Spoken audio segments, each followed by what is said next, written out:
গোৱালপাৰাত নামিছে কমাণ্ডো দহিকতা বনাঞ্চলত টহল আৰক্ষীৰ সাজু প্ৰশাসন দেওবাৰে পুৱাৰে পৰা চলিব উচ্ছেদ সাজু কৰা হৈছে এক্সকেভেটৰ লক্ষ্য দহিকতা বনাঞ্চল বেদখলমুক্ত কৰা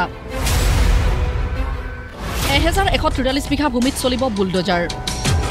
9 আৰু 10 নৱেম্বৰত চলিবলগীয়া উচ্ছেদৰ পূৰ্বে এনেদৰে হস্তম হৈ আছে প্ৰশাসন কোনো বিক্ষিপ্ত ঘটনা নঘটিবলৈ কৰিছে ব্যৱস্থা এফালে প্ৰশাসনৰ যুদ্ধংদেহী ৰূপ আনফালে উচ্ছেদৰ জাননী লাভ কৰা লোকৰ প্ৰতিক্ৰিয়া কথা হল যে আমাৰ এইটো দহিকটা বনাঞ্চল নপৰে এইটো দহিকটা বনাঞ্চল মানে চৰকাৰে বনাই লৈছে কিন্তু এতিয়া কথা হল ইয়াতে গোৱালপাৰা ডিষ্ট্ৰিক্টৰ মানুহ আমাৰ বহুত আছে ইয়াৰ যে লোকেল মানুহ আছে আমিয়ে লোকেল মানুহ ইয়াতে যেতে গোৱালপাৰা ডিষ্ট্ৰিক্টৰ মানুহ তে এতিয়া কথা হল মানে আমি ক'ত যাম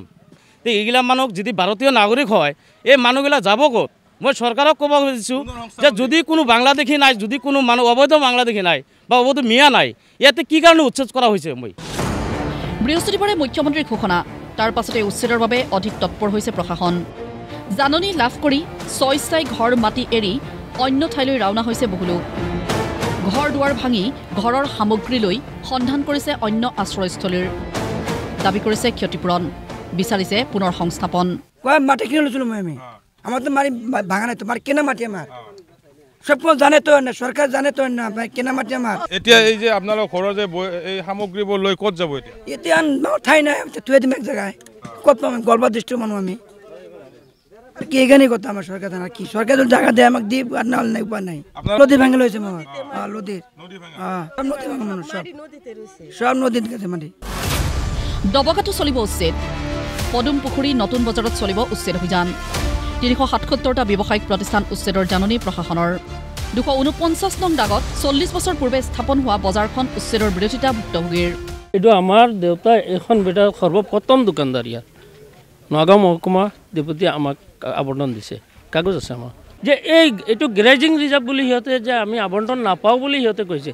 তেনেহ'লে আমি ৰেভিনিউ কিয় দবকাত দি আছোঁ ইমানখিনি দিয়াৰ পিছতো আজি ইমানখিনি অত্যাচাৰ হ'বলগীয়া হ'ল কিয় দুখীয়া মানুহ য'তে আছে শান্তিতে থাকিব দিয়ক এই অশান্তিৰ সৃষ্টি কিয় কৰিলে যদি এই সম্পূৰ্ণ ৰিজাৰ্ভখন যদি মুক্ত কৰিব লাগে তেনেহ'লে সম্পূৰ্ণ এই 450 বিঘা মাটি আছে তাৰ ওপৰত কিয় দিয়া নাই এই মাত্ৰ এটা জাগৰ ওপৰত কিয় এফেকশ্যন আহে আমি নিজে ভাঙি পাতি লৈ গৈছোঁ আমাকতো আৰু ইয়াতে হেৰি কৰিব নালাগে বল্ডাৰ লগাব নালাগে কিন্তু আমাৰ প্ৰতিও কিহতে কিবা এটা সহায় কৰক উচ্ছেদৰ ক্ষেত্ৰত আপোন পৰ নীতি অৱলম্বন কৰাৰ অভিযোগ চৰকাৰৰ বিৰুদ্ধে খাজনাও লৈ আছিল বজাৰৰ মাছুলো সংগ্ৰহ কৰি আছিল কিন্তু বনিয়াক ভূমি গতাবৰ বাবেই একাংশ লোকক উচ্ছেদৰ সিদ্ধান্ত লৈছে বুলি সন্দেহ প্ৰকাশ ৰাইজৰ 42 বছৰ আগত বজাৰ বনিছে বুজাই মহকুমা পৰিষদে আবণ্টন কৰিছে 25 লৈকে খাজনা লৈছে যোৱা বছৰ খাজনা লৈছে এই খাজনাবিলাক কেনেকুৱা ল'লে গভৰ্ণমেণ্টে গ্ৰেজিং ৰিজাৰ্ভৰ ওপৰত এতিয়া গ্ৰেজিং ৰিজাৰ্ভৰ নোটিছ দিছে যে এখন গ্ৰেজিং ৰিজাৰ্ভ আপোনালোকে দখল কৰিছে এজনেও দখল কৰা নাই বজাৰখন বজাৰটো চৰকাৰে দিছে ব্লকে দিছে 90 দিনলৈকে সময় দিয়ক দোকানীক আৰু যদি নোৱাৰে তেনেহ'লে 450 বিঘা গ্ৰেজিং ৰিজাৰ্ভ আছে ইয়াত গ্ৰেজিং ৰিজাৰ্ভত পাট্টা কেনেকুৱা পালে আৰু সেইবিলাক লিগেল কেনেকুৱা হৈ গ'ল যদি বজাৰ এখন লিগেল নহয় আৰু লগতে ইয়াতে কিবা শুনিছোঁ মানে আমাৰ ওচৰত তথ্য নাই যে কিবা আদানী গ্ৰুপক দি দিছে কিবা কিবি চিমেণ্ট ফেক্টৰী হ'ব অমুক হ'ব তমুক হ'ব সেইবিলাক নাজানো